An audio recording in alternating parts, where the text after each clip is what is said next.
हम लोगों के साथ अक्सर ऐसा होता है कि हम ऐसे लोगों के बीच में फंस जाते हैं जो वाद विवाद करना पसंद करते हैं, दूसरे से झगड़ा करना पसंद करते हैं, दूसरे को सुनाना पसंद करते हैं, बट वो किसी को बोलने नहीं देते और ना किसी की सुनने को तैयार होते हैं। सो माय डियर फ्रेंड्स, आज इस वीडियो में जानते हैं कि कैसे उन लोगों को आंसर देना है। फ्रेंड्स, जो सबसे पहला पॉइंट आता है यहाँ पर, जो मैं आपको पहले ही बता चुकी हूँ कि ऐसे लोगों को बार बार और ज्यादा बोलने की आदत होती है। वो खूब बोले जा रहे हैं, गुस्से में या आवेग में आके खूब बोले जा रहे हैं, वो सुन नहीं रहे। यहाँ पर आप उनको अचंभित कर सकते हैं आप अपने किसी लॉजिकल स्टेटमेंट से या लॉजिकल सेंटेंस से जिसकी जानकारी भी उनको नहीं है। सो माय डियर फ्रेंड्स, जो लगातार बोलता जा रहा है आपके एक स्टेटमेंट से थोड़ा सा रुकेगा जरूर। इसके साथ साथ फ्रेंड्स, जो सेकंड पॉइंट आ रहा है कि जो उसका रथ गुस्से वाला चला जा रहा है, यानी कि जो वो बोले जा रहा है उसको आप इस तरीके से भी स्टॉप कर सकते हैं, उसी के सेम सेंटेंस को रिपीट करके। यानी कि आप उसका सेम सेंटेंस बोलिए कि आप यानी कि ये कहना चाह रहे हैं या आपके कहने का मतलब ये है। माय डियर फ्रेंड्स, वहां पर भी वो रुकेगा और अपनी बात को एक्सप्लेन करेगा।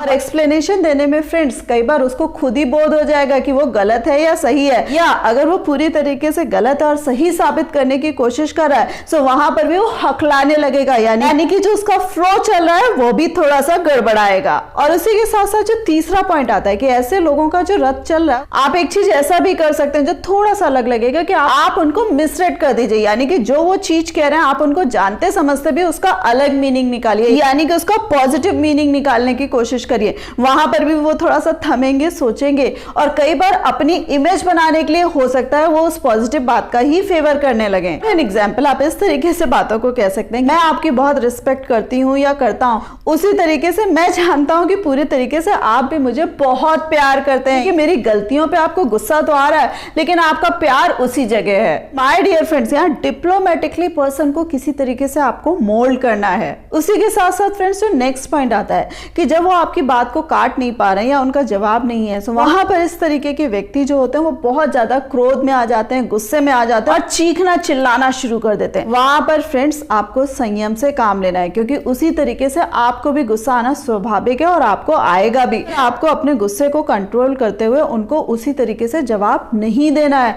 यानी कि वहां पर उनको शांत करने के बजाय आपको खुद को शांत करना पड़ेगा। और उसी चीखने चिल्लाने के साथ साथ फ्रेंड्स, जो नेक्स्ट पॉइंट आता है कि ऐसे लोग जब कुछ भी बोल रहे हैं और कुछ भी अनाप शनाप कह रहे हैं, सो एक ऐसा भी मूवमेंट आ सकता है जिसके लिए आपको मेंटली प्रिपेयर रहना पड़ेगा। वो होता है कैरेक्टर पर आक्षेप लगाना, यानी कि आपके चरित्र पर उंगली उठाना। सो माय डियर फ्रेंड्स, वहां पर भी आपको हर्ट नहीं होना है, क्योंकि आपको मेंटली प्रिपेयर रहना है कि ऐसे लोग कुछ भी बकवास कर सकते हैं। सो वहां पर आपको अपने बारे में बहुत एक्सप्लेनेशन देने की जरूरत नहीं है, यानी कि सफाई देने की जरूरत नहीं है। एंड द सेम वे उनकी इस नीच हरकत के लिए खुद को नीच नहीं बनाना है, यानी कि आपको उसी तरीके का कीचड़ उनके ऊपर नहीं उछालना है।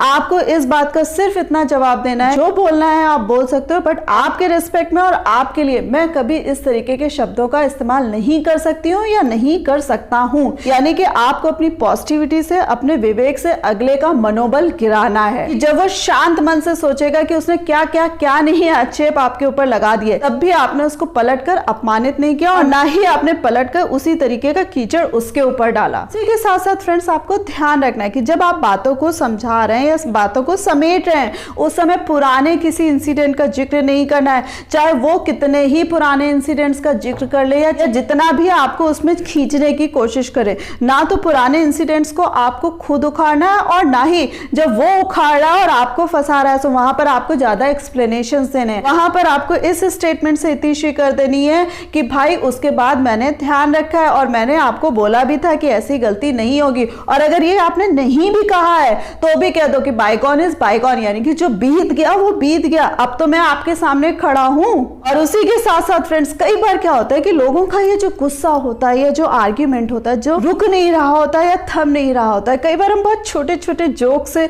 या छोटी छोटी बातों से माहौल को थोड़ा सा हल्का कर सकते हैं। जैसे कई बार क्या होता है, हम कहते हैं अच्छा भाई ठीक है, अभी हम अपना कन्वर्सेशन थोड़ी देर के लिए स्टॉप कर रहे हैं, चाय पी लेते हैं या थोड़ा सा कुछ खा लेते हैं, भाई चाय लेकर आओ या कुछ पानी पिलाओ।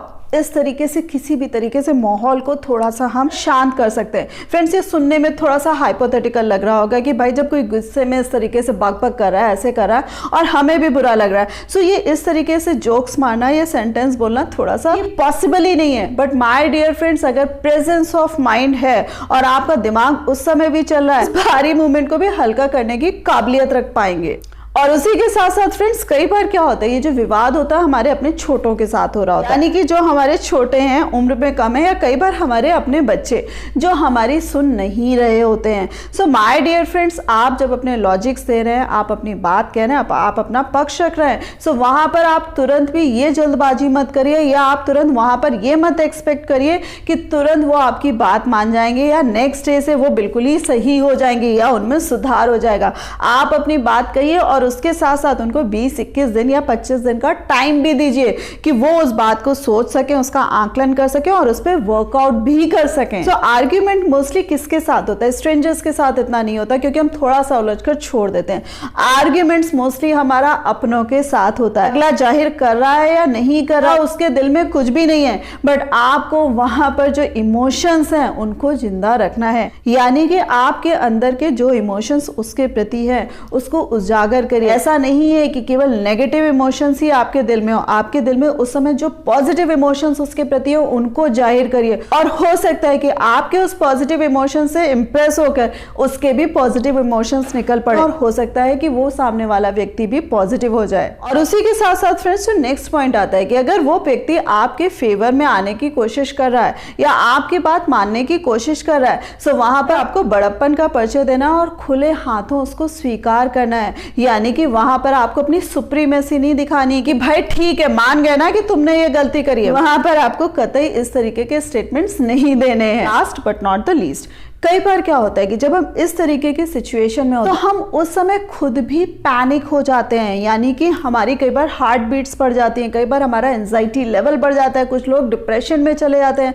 कुछ लोगों को इवन देन कार्डियक अरेस्ट भी पड़ जाते हैं। डियर फ्रेंड्स, उस समय आपको सामने वाले का इतना ध्यान नहीं रखना है जितना खुद को ध्यान रखना है कि अपने आप को पैनिक होने से बचाना है। यानी कि उस समय जो अपने दिल दिमाग की शांति है उसको सर्वोपरि रखना है, क्योंकि आपका जीवन केवल ये वाद विवाद या आर्ग्यूमेंट नहीं है डियर। आपका जीवन आपके लिए इंपॉर्टेंट है और उससे ज्यादा उन लोगों के लिए इंपॉर्टेंट है जो आपको बहुत ज्यादा प्यार करते हैं। सो आपको अपनी जिंदगी उन लोगों के लिए खतरे में नहीं डालनी है जो ऑलरेडी बेवकूफ है। फ्रेंड्स, होप आपको ये वीडियो पसंद आया होगा, इसके सारे पॉइंट्स पसंद आए होंगे। सो इसको लाइक करना मत भूलिएगा, अपने फ्रेंड्स के साथ शेयर करना मत भूलिएगा, और जिन फ्रेंड्स ने अभी तक मेरे चैनल को सब्सक्राइब नहीं किया है सो प्लीज सब्सक्राइब कर दीजिएगा। So thanks a lot for giving me this much time.